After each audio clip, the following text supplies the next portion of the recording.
పరిశుద్ధాత్మదేవుడు రాసిన ప్రకటన గ్రంథం.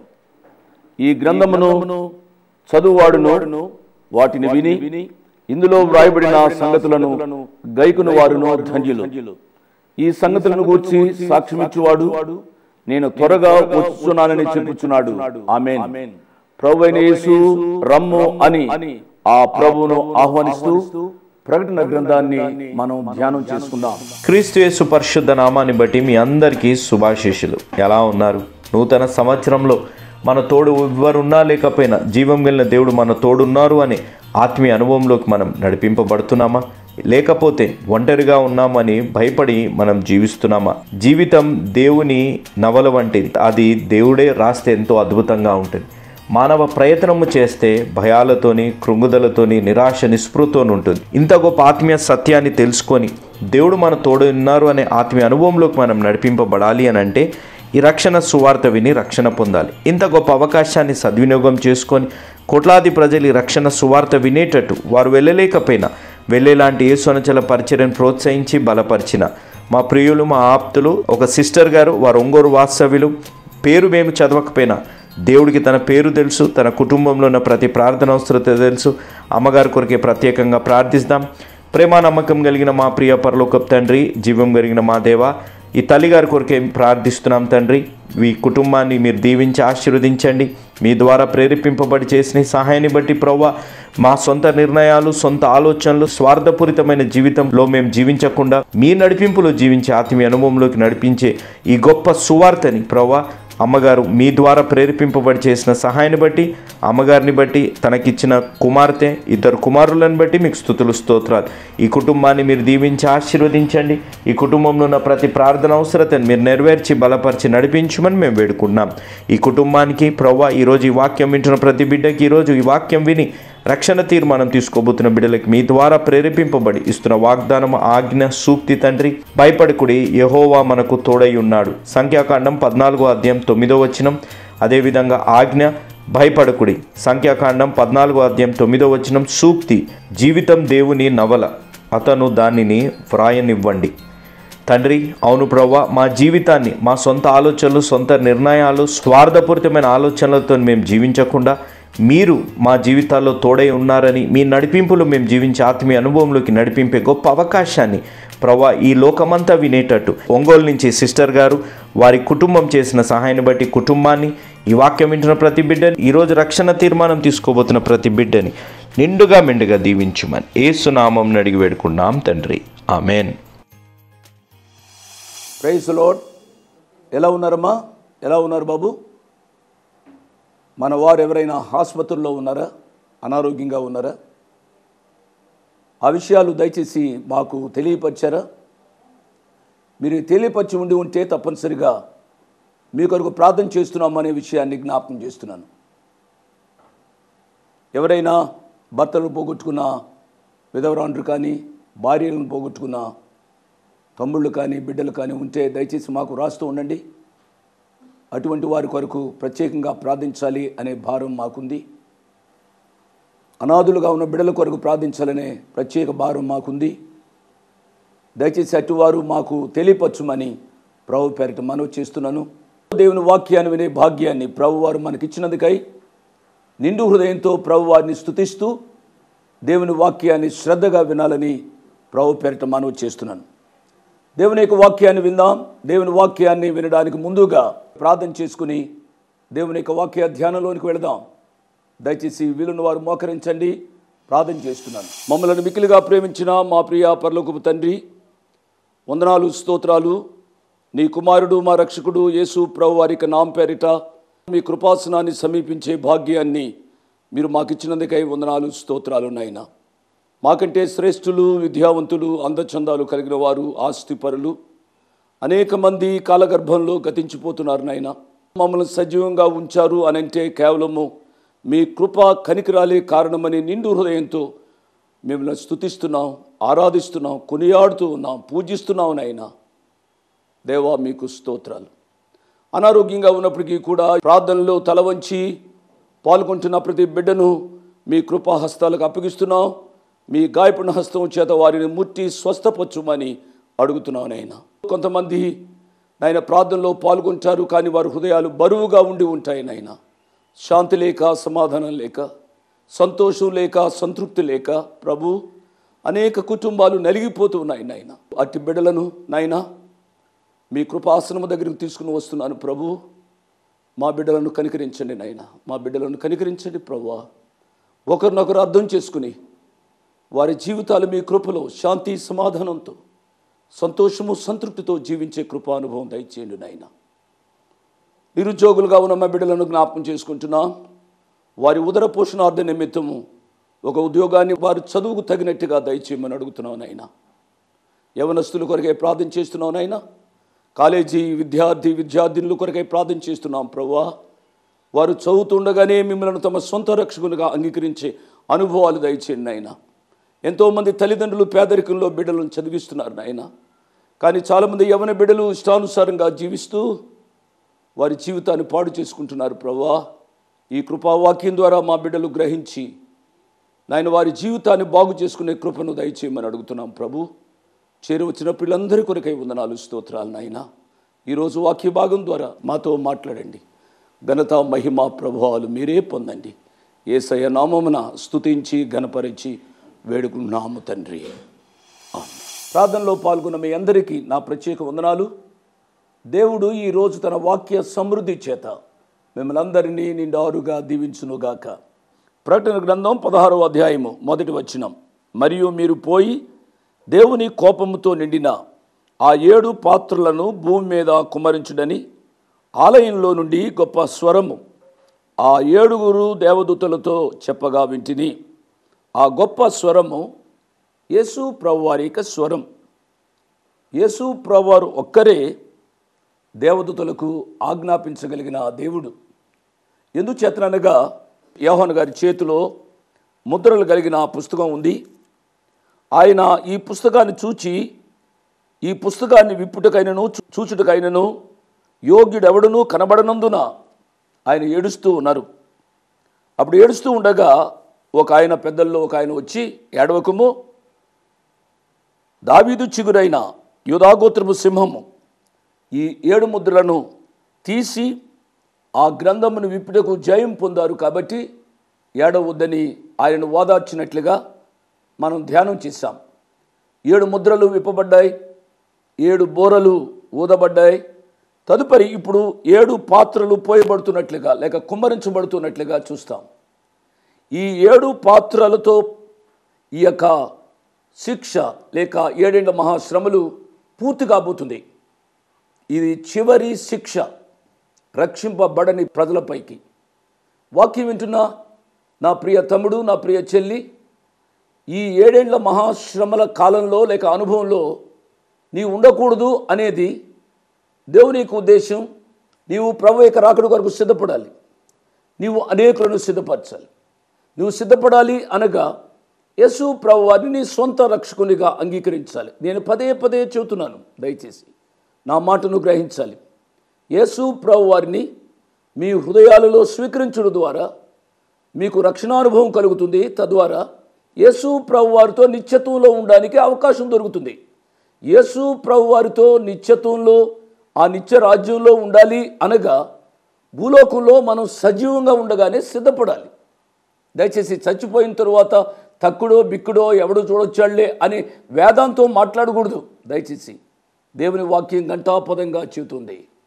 కాబట్టి యేసు ప్రభు వారిని మనం బ్రతికుండగానే మన రక్షకునిగా అంగీకరించడం ద్వారా అనేక కృప ఆశీర్వాదాలు మనం పొందుతామనే విషయాన్ని గ్రహించాలి. యేసు ప్రభు వారి యొక్క స్వరం ఆ 7 దేవదూతలతో చెప్పినట్లుగా గత పాఠంలో కూడా నేను చెప్పాను. ఈ 7 దేవదూతలకు యేసు ప్రభు వారు ఆజ్ఞాపించారు. మొదట దూత వచ్చింది.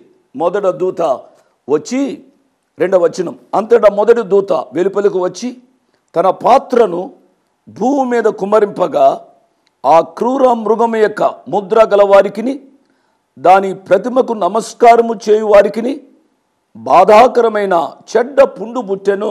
చూసారా, ఈ యొక్క మొదటి దూత వెలుపలకు వచ్చి ఆ పాత్రను భూమి మీద కుమ్మరించిన వెంటనే యేసు ప్రభు వారిని అంగీకరించని ప్రజల మీదకి ఇటువంటి భయంకరమైన రోగం వచ్చినట్లుగా గ్రహించాలి. చెడ్డ పుండు పుట్టెను అని మనం చదివాం కదా. ఈ చెడ్డ పుండు క్యాన్సర్ కంటే బహుభయంకరమైనది, కుష్టు వ్యాధి కంటే బహుభయంకరమైనది. దీన్ని ఒకవేళ చెప్పుకోవాల్సి వస్తే రాచపుండు అంటారేమో. అటువంటి చెడ్డ పుండు రక్షింపబడని ప్రజల మీదకి వచ్చినట్లుగా గ్రహించాలి అని మనవి చేస్తున్నాను. ఈ పాత్రను భూమి మీద కుమ్మరింపగా ఈ క్రూర మృగం యొక్క ముద్ర గల వారికిని దాని ప్రతిమకు నమస్కారము చేయు వారికిని ఈ చెడ్డ పుండు పుట్టింది. ఎప్పుడైతే ఈ చెడ్డ పుండు పుట్టింది అని మనం చదివామో మన యొక్క మనస్సులు ఐగుప్తు దేశం మీదకి వెళ్ళాలి.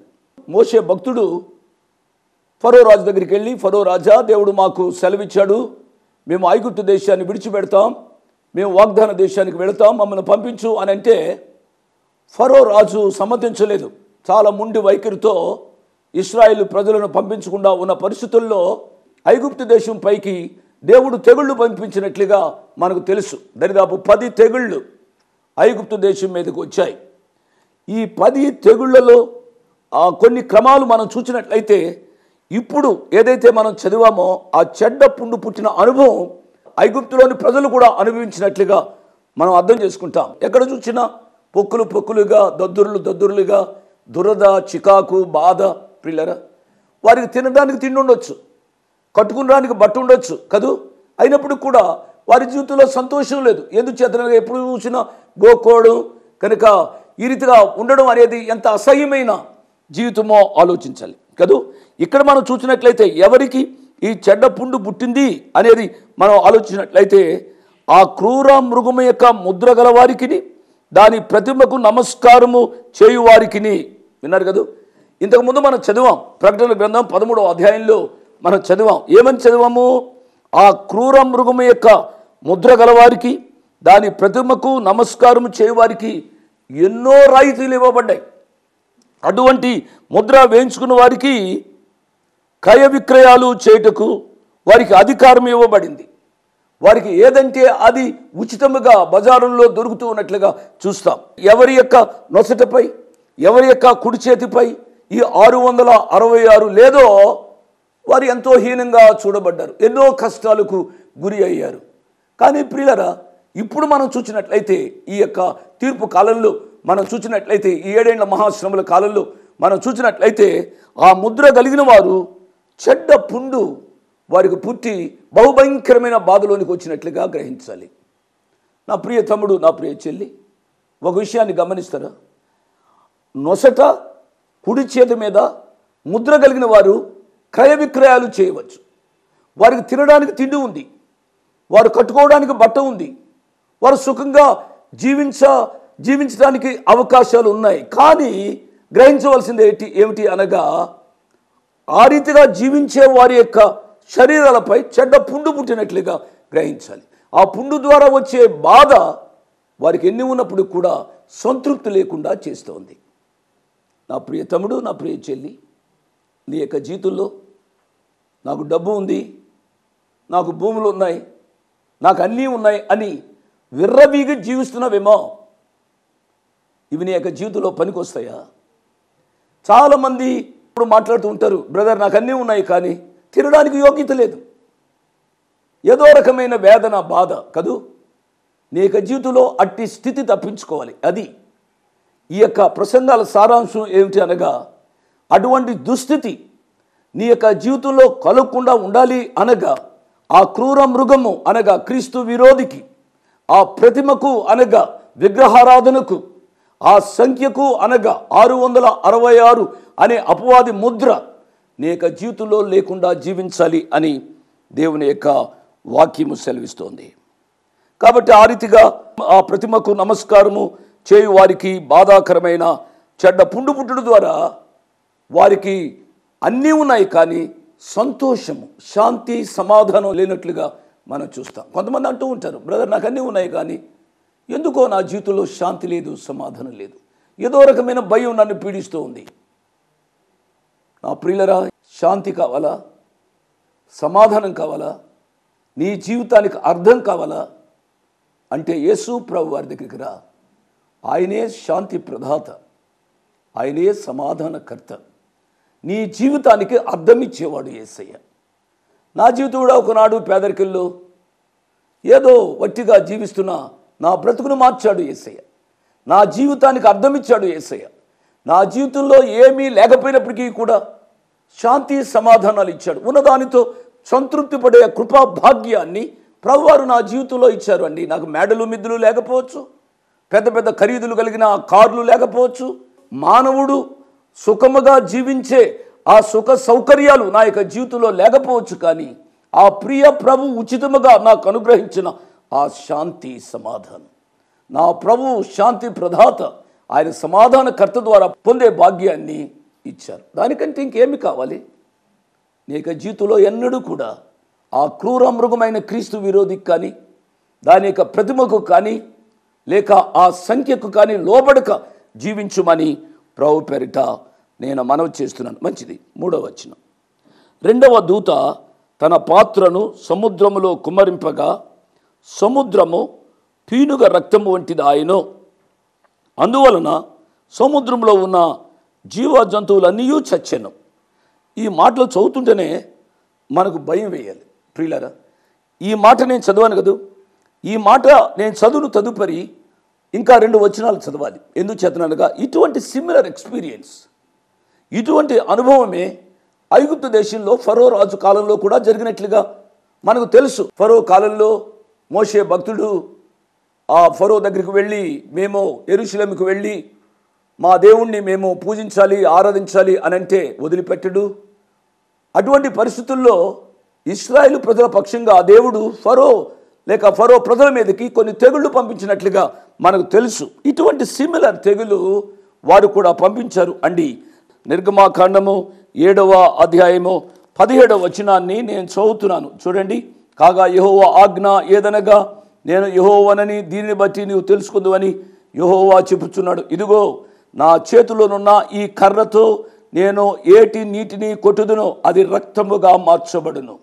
ఏటిలోని చేపలు చచ్చును, ఏరు కంపుగొట్టును, ఏటి నీళ్లు త్రాగుటకు ఐగుప్తీయులు అసహ్యపడుదురని చెప్పుమనెను. ప్రియులారా, చూచారా? ఎప్పుడైతే ఆ కర్రతో ఏటిని కొట్టారో అది రక్తముగా మార్చబడింది. అనగా ఐగుప్తు దేశంలో ఉన్న నదులన్నీ లేక ఐగుప్తు దేశంలో ఉన్న నీరన్నీ కూడా రక్తముగా మార్చబడినట్లుగా మనం చూస్తాము అండి. ఇదే విషయాన్ని ఇంకొక యాంగిల్లో, ఇంకొక కోణంలో కూడా మనం ఆలోచించినట్లయితే 2వ దూత బోర ఊదినప్పుడు కూడా ఇదే అనుభవం కలిగినట్లుగా మనం చూస్తాం. ప్రకటన గ్రంథం 8వ అధ్యాయం, ప్రకటన గ్రంథము 8వ అధ్యాయము 8వ వచనం చూడండి. 2వ దూత బోర ఊదినప్పుడు అగ్ని చేత మండుచున్న పెద్ద కొండ వంటిది ఒకటి సముద్రంలో పడవేయబడిను. అందువలన సముద్రంలో 3వ భాగము రక్తమాయను. సముద్రములో నీళ్లు 3వ భాగము 1/3 అది రక్తమైంది. అంటే 2/3 బాగా ఉంది అన్నమాట. కానీ ఈ చివరి ఉగ్రత పాత్ర అది పోయబడినప్పుడు మిగిలిన 2/3 కూడా, అనగా సముద్రం అంతా కూడా రక్తమైనట్లుగా గ్రహించాలని నేను మనవి చేస్తున్నాను.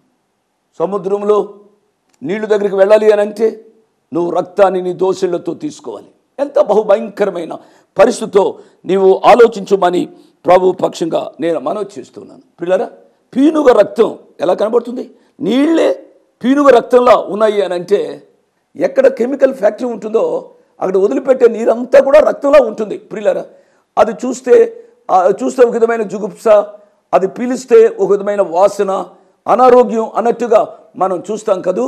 ఆ కాలంలో 7 ఏళ్ల మహాశ్రమల కాలంలో సముద్రంలో నీరంతా కూడా పీనుగ రక్తంలా అవుతుంది అన్నమాట.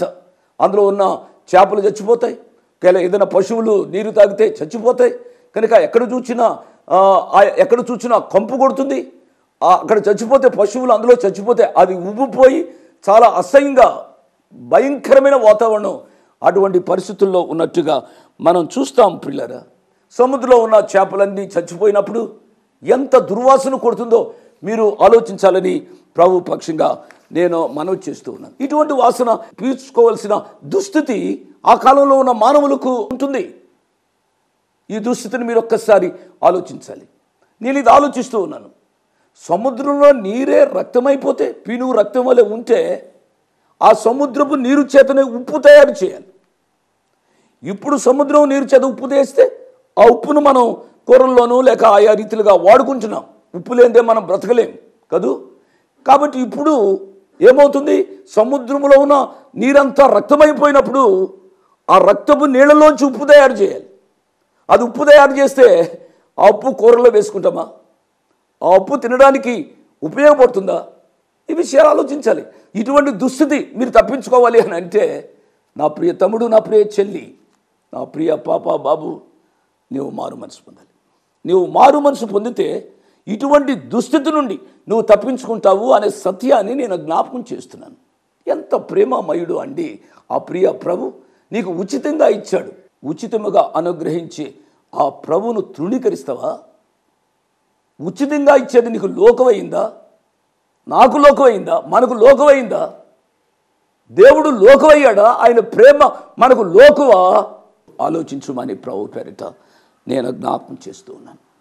ఆ కాలంలో ఎక్కడ చూసినా సముద్రంలో ఉన్న జీవ జంతువులన్నీ చచ్చిపోవడం ద్వారా భయంకరమైన వాతావరణం మధ్య ఆ కాలంలో ఉన్న ప్రజలు ఉంటారు. అటువంటి దుస్థితి రాకముందే దేవుని వాక్యానికి లోబడమని ప్రభు పేరిట నేను మనవి చేస్తూ, లోబడిన వాళ్ళని ప్రజల వైపు దినమెల్లా చాచి, చేతులు చాచి ఆ ప్రియ ప్రభు నేను పిలుస్తూ ఉన్నాడు. మంచిది. 4వ వచనం. 3వ దూత తన పాత్రను నదుల్లోనూ జలధారుల్లోనూ కుమ్మరింపగా అవి రక్తమాయెను. సముద్రంలో రెండవ దూత బోర ఊదినప్పుడు సముద్రంలో ఉన్న నీరంతా రక్తమైపోయింది. పీనుగు రక్తం వంటి రక్తమైంది. మీరు చూడండి, ఈ బొమ్మలో చూడండి మీకు. తదుపరి 3వ దూత బోర ఊదినప్పుడు ఇప్పుడు నదుల్లో ఉన్న నీరంతా కూడా రక్తమయమైంది. నదుల్లో ఉన్న నీరు తోడుకోవాలని వెళ్తే ఆ బిందులోనికి కానీ, ఆ చెంబులోనికి కానీ, ఆ పాత్రలోనికి కానీ వచ్చేది రక్తం. నీవు ఆలోచించు. మనం చూసినట్లయితే ప్రియులరా, 3వ అనుభవాన్ని మనం చూసినట్లయితే 3వ దూత ద్వారా మనం నేర్చుకోవాల్సింది ఏమిటి అనగా, నదుల్లోనూ జలధారుల్లోనూ ఆ యొక్క పాత్ర కుమ్మరించగా అవి రక్తమైంది. నదుల్లో రక్తమైంది, నూతులు రక్తమైనాయి. కనుక బావులు రక్తం, ఎక్కడ చూసినా నీరున్న చోటల్లా రక్తమైనట్లుగా మనం చూస్తాం. అప్పుడు 5వ వచనం. వర్తమాన భూతకాలములలో ఉండు పవిత్రుడా, పరిశుద్ధుల రక్తమును ప్రవక్తల రక్తమును వారు కార్చినందుకు తీర్పు తీర్చి వారికి రక్తము త్రాగనిచ్చితివి. అవును, ఎంతమంది పరిశుద్ధుల రక్తాన్ని నువ్వు త్రాగావు? ఎంతమంది ప్రవక్తల రక్తాన్ని నీవు త్రాగావు, కార్చారు? ఆ కాలంలో ప్రజలు పరిశుద్ధులను చంపేశారండి, ప్రవక్తలను పొట్టబెట్టుకున్నారండి ప్రియులరా. వారి రక్తం ఘోషిస్తూ ఉంది. ఇప్పుడు అటువంటి రక్తపు నీరు త్రాగవలసిన పరిస్థితి నీ యొక్క జీవితంలో కలిగింది. దీనికి వీరు పాత్రులే. నీవు ఎలాగూ తీర్పు తీర్చితివి గనుక నీవు న్యాయవంతుడు అని జలముల దేవదూత చెప్పగా వింటిని. అందుకు అవును ప్రభువా, దేవా సర్వాధికారి, నీ తీర్పులు సత్యములను న్యాయములై ఉన్నవని బలిపీఠము చెప్పుట వింటిని. జాగ్రత్తగా వినాలి. దీనికి వారు పాత్రులే. నీవు ఎలాగూ తీర్పు తీర్చితివి గనుక నీవు న్యాయవంతుడు అని జలముల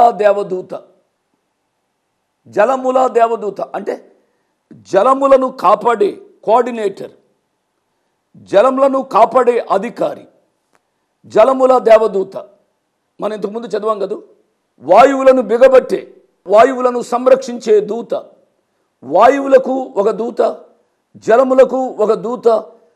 ఆ రీతిగా మానవునికి ఉపయోగపడే వాటిని సంరక్షించే దూతలను దేవుడు ఏర్పాటు చేశాడు. జాగ్రత్తగా వినాలి. నీకు ఉపయోగపడే నీరును కాపాడటానికి దేవుడు ఒక దూతను ఉపయోగించాడు. అగ్ని కాపాడటానికి దేవుడు ఒక దూతను ఉపయోగించాడు. వాయువును కాపాడటానికి అనగా గాలిని కాపాడటానికి దేవుడు ఒక దూతను నిర్ణయించాడు, ప్రియులరా, నియమించాడు. కానీ దేవుడు ఈ దూతలను నియమించాడు. కానీ ఈ కాలంలో మనుషులు దేవుణ్ణి మర్చిపోయి ఈ దూతలను పూజిస్తూ ఉన్నారు. వరుణుడు దేవుడని, అగ్ని దేవుడని, వాయుదేవుడని ఆయా రీతిగా అసలు సృష్టికర్త అయిన దేవుణ్ణి మరిచి సృష్టికర్త ద్వారా పోషించబడే వీటిని పూజించే ఓ మానవుడా, సృష్టికర్తను విడిచి సృష్టిని పూజిస్తావా? ఆలోచించమని ప్రభు పేరిట నేను మనవి చేస్తాను. It is a brain storming session. నీ సృష్టికర్తను నువ్వు పూజించాలి. సృష్టికర్త చేసిన సృష్టిని పూజించి నీ జీవితంలో అమాయకుడుగా అజ్ఞానివిగా మిగలవద్దు అని ప్రభు పక్షంగా నేను మనవి చేస్తున్నా. సృష్టికర్తను నువ్వు పూజించు. అందుకనే అవును ప్రభువా దేవా సర్వాధికారి, నీ తీర్పులు సత్యములను న్యాయములై ఉన్నవని బలిపీఠము చెప్పుట వింటిని. అవును, బలిపీఠం చెప్పడం ఏమిటి? బలిపీఠం మాట్లాడుతుందా అనే మాట మనం ఆలోచిస్తే ప్రకటన గ్రంథం 6వ అధ్యాయం 10వ వచనం చెప్పి నేను ముగిస్తాను. వారు అంటే ఆ బలిపీఠం క్రింద ఆత్మలు మాట్లాడుతున్నాయి. వారు నాదా సత్యస్వరూపి పరిశుద్ధుడా, ఎందాక తీర్పు తీర్చకయు మా రక్తము నిమిత్తము భూనివాసులకు ప్రతిదండన చేయక ఉండు అని బిగ్గరగా కేకలు వేసిరి. అనగా ఆ బలిపీఠము క్రింద ఉన్న ఆ పరిశుద్ధులు కేకలు వేస్తున్నారు. ఇక్కడ బలిపీఠము చెప్పుట వింటిని అనగా ఆ బలిపీఠము క్రింద ఉన్న ఆత్మలు చెబుతూ ఉన్నట్టుగా గ్రహించాలి అని ప్రభు పేరిట నేను మనవి చేస్తున్నాను. ఆయన ప్రభు, ఆయన దేవుడు, ఆయన సర్వాధికారి, ప్రేమ కలిగిన ప్రభు నీతో మాట్లాడుతున్నాడు. నేను ఆయన పక్షంగా నా 2 చేతులు జోడించి నీకు మనవి చేస్తున్నాను. ఈ 7 ఏళ్ల మహాశ్రమల కాలంలో ఇటువంటి దుస్థితి నీ జీవితంలో కలగకుండా ఉండాలి అనగా ఇది ఏ అనుకూల సమయం, ఇది ఏ రక్షణ దినం.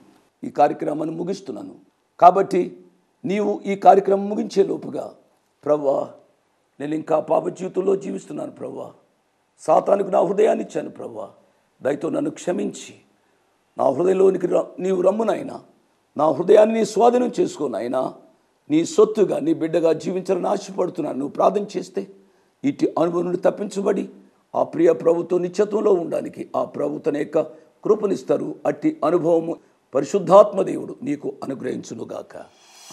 Praise the lord.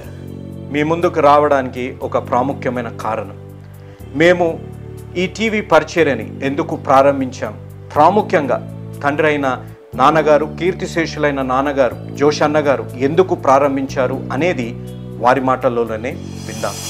ఈ కార్యక్రమాన్ని నిర్వహించడానికి నేను ఎంతో ధైర్యం చేశాను అనే విషయాన్ని జ్ఞాపకం చేస్తున్నాను. డబ్బుండి కార్యక్రమాన్ని ప్రారంభించలేదు. నన్ను రక్షించి ఇంతవరకు పిలిచిన ప్రభు ఉన్నారు అని, తదుపరి విశ్వాసులైన మీరు ఉన్నారు అనే ధైర్యంతో ఈ కార్యక్రమాన్ని కొనసాగిస్తున్నాం. విన్నారు కదా, నాన్నగారు ఏ ధైర్యమైతే వారు చేసి టీవీ కార్యక్రమాలని ప్రారంభించారు, మన రక్షకుడైన యేసు ఉన్నారని, విశ్వాసులైన మీరు ఉన్నారనే ధైర్యంతోనే ఈ టీవీ కార్యక్రమాలని మేము కొనసాగిస్తున్నాం గత సంవత్సరాలుగా.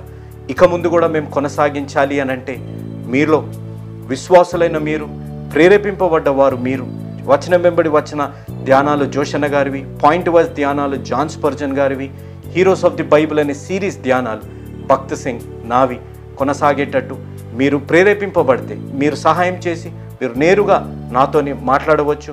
నాతో మాట్లాడి మాకు సహాయం చేయాలనేది నా మనవి. కాబట్టి మీరందరూ ఏ భారమైతే, సేవా భారమైతే నాన్నగారు గత 40 సంవత్సరాలుగా ముందుకు కొనసాగించారు, ఇప్పుడు యవనస్తులమైన మా అన్నగారు జాన్ స్పర్జన్ గారు మాపై ఉంది.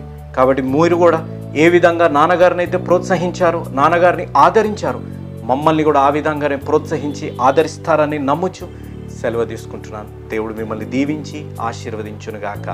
ఆమేన్.